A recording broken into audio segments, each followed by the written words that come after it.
இவள அவ்வளோ ஈஸியா காலி பண்ண முடியாது போல இருக்கே. பே பண்ணிட்டு பாத்துக்கோங்க.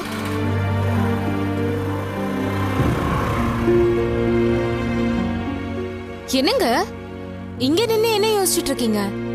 இல்ல பாப்பாவை கூப்பிட தானே போனேன், அதான் பாப்பா எங்கன்னு காணமேன்னு பாத்துட்டு இருக்கேன். தெருமுனையில தானங்க அபாக்கஸ் கிளாஸ். வர வழியிலே ஸ்நாக்ஸ் வாங்கி கொடுத்துட்டு அங்கேயே விட்டுட்டு வந்துட்டேன்.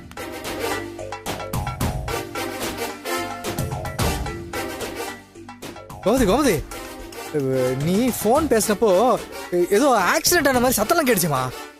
உனக்கு தான் ஏதோ ஆயிடுச்சோன்னு பதறி போயிடும் தெரியுமா? ஒன்னும் ஆகலன்னு தெரிஞ்சதும் ரொம்ப ஃபீல் பண்றீங்களோ? என்ன என்னம்மா சொன்ன? சந்தோஷமா ஃபீல் பண்றீங்களான்னு தான் கேட்டேன். ஆமாமா, நீ நல்லபடியா திரும்பி வந்தது எனக்கு எவ்வளவு நிம்மதியா இருக்கு தெரியுமா? ஆனா ஏதோ சத்தம் கேட்டுச்சே. அதுவாங்க, எதிரில வந்த 2 பைக்குக்காரங்க கீழே விழுந்துட்டாங்க. எங்களுக்கெல்லாம் எதுவும் ஆகல. அது சரிங்க, அவ்வளவு பயந்தவரு எனக்கு ஏன் திரும்ப போன் பண்ணி விசாரிக்கல? நோண்ட ஆரம்பிச்சிட்டா. போன் பண்ணனேமா, உனக்கு லைன் கிடைக்கல. கடவுளே, என் பொண்டாட்டிக்கு எதுவும் ஆயிடக்கூடாதுன்னு எவ்வளவு சாமியை வேண்டிட்டு இருந்தேன் தெரியுமா? சரிம்மா, நீ அலைஞ்சி டயர்டா வந்திருப்ப, போய் ட்ரெஸ் மாதிரி சாப்பிடு போ. பசிங்க சாப்பிடு போ. போ போ. ஐயோ ஐயோ ஐயோ ஐயோ ஐயோ.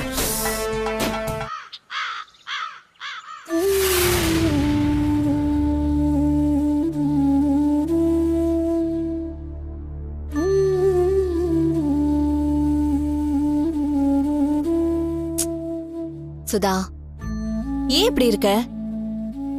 இங்க பாரு, நீ இப்படி இருக்கிறவளே இல்ல. மேல கீழன்னு ஓடிக்கிட்டே இருப்ப, இல்ல யாருக்கூடயாவது கலகலன்னு பேசி சிரிச்சுக்கிட்டே இருப்ப.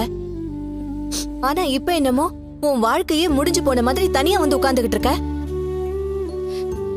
என்னால உன்னை இப்படி பார்க்க முடியல சுதா. நீ இப்படி இருக்கிறது எனக்கு மட்டும் இல்ல, வீட்ல எல்லாருக்குமே கஷ்டமா இருக்கு. கடத்திறப்பு விழாவுல இப்படி நடந்தது வேதனையான விஷயம்தான். ஆனா அதை மறந்துட்டு நார்மலா இருக்க பாரு சுதா. முடியல, நானும் அத மறக்கணும்னு தான் நினைக்கிறேன். ஆனா என்ன யோசிச்சாலும் கடைசியில ரவுடிங்க பண்ண கலாட்டாவும் ஃபங்க்ஷன் நின்னு போனதும் தான் ஞாபகம் வருது அத்தை. மறுபடியும் முதல்ல இருந்து ஆரம்பிக்கிறதுக்கு எனக்கு தெம்பில்ல அத்தை. உனக்கு அந்த நிலைமை வராது. ரஞ்சிதா என்ன சொன்னாங்கறத மறந்துட்டியா? அந்த வார்த்தைய அவ நிச்சயமா காப்பாத்துவா. அருண் கொலகார இல்லைன்னு நிரூபிக்க அவ என்னெல்லாம் செஞ்சான்னு உனக்கு தெரியாதா? அப்ப உனக்கு ஒரு கஷ்டம் வரப்போ ரஞ்சிதா சும்மா விட்டுருவாளா? யார் இதுக்கு காரணம், ஏன் இப்படி எல்லாம் பண்ணாங்கன்னு அவ கண்டிப்பா கண்டுபிடிச்சிடுவா. சம்பந்தப்பட்டவங்கள பார்த்து பேசி பிரச்சனைய சரி பண்ணி அந்த கடைய உனக்கே மீட்டு கொடுத்துருவா. ரஞ்சிதா மேல உனக்கு நம்பிக்கை இல்லையா?